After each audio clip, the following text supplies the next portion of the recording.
বৈচিত্র্যময় দেশ বাংলাদেশ, যেখানে ভালো কিছু দেখানো হয়। বাংলাদেশের রাস্তাঘাটের পরিস্থিতি যেমনই হোক না কেন, আমাদের গোপালগঞ্জ জেলার রাস্তাঘাটে স্পেশাল। সামনে দেখতে পারবেন কতখানি স্পেশাল রাস্তা। আর আমার বাইকটির নাম হচ্ছিল ইয়ামাহা এফজেডএস ভার্সন 2, যা চালিয়ে খুবই মজা। রাস্তা ভাঙা হোক কিংবা ভালো হোক কিংবা যেমনই হোক না কেন, ভালো পাবেন।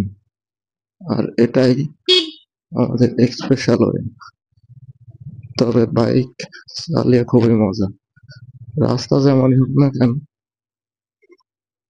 তবে এই যে দেখেন, নতুন রাস্তায় উঠে গেলাম। রাস্তাটা খুবই সুন্দর।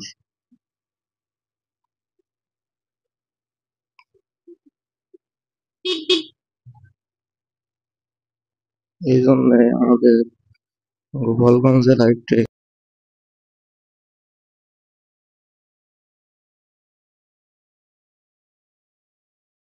স্পেশাল।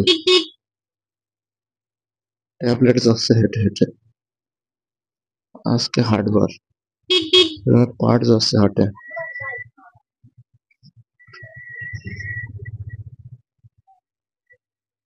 এটা হচ্ছে আমাদের গ্রামের কামার বাড়ি। এই যে উঠে গেলাম আমরা মুর্শিদপুর হাইওয়ে। এই পথে চলে যাচ্ছে আমরা ঢাকার দিকে। সামনে চলে যাচ্ছে দেখেন গোল্ডেন লাইন পরিবহন, পিছনে আসছে গ্রিন লাইনের ডবল ডেকার। অনেকে দেখতে পান না, তবে এখন দেখতে পাবেন। এই যে দেখেন ডবল ডেকার আমাকে ক্রস করলো। ডবল ডেকার পরিবহন গ্রিন লাইনে হাজারো বাস পরিবহন আমাদের এখানে যাতায়াত করে। ঠিক আছে, অনেকেই জানেন না। আর এখানে খুব ভালো একটি সার্ভিস সেন্টার আছে যেখানে বাইক ওয়াশ করানো যায়। আমি বাইকটা নতুন বাইক, এই জন্য খুব ধীরে সুস্থে যাতায়াত করি। Golden line classic. আমার বাইকে কিন্তু কাগজপত্র এখন রেডি হয়নি, এই জন্য আমাকে সরাসরি হাইওয়ে দিয়ে যাইতে পারবো না।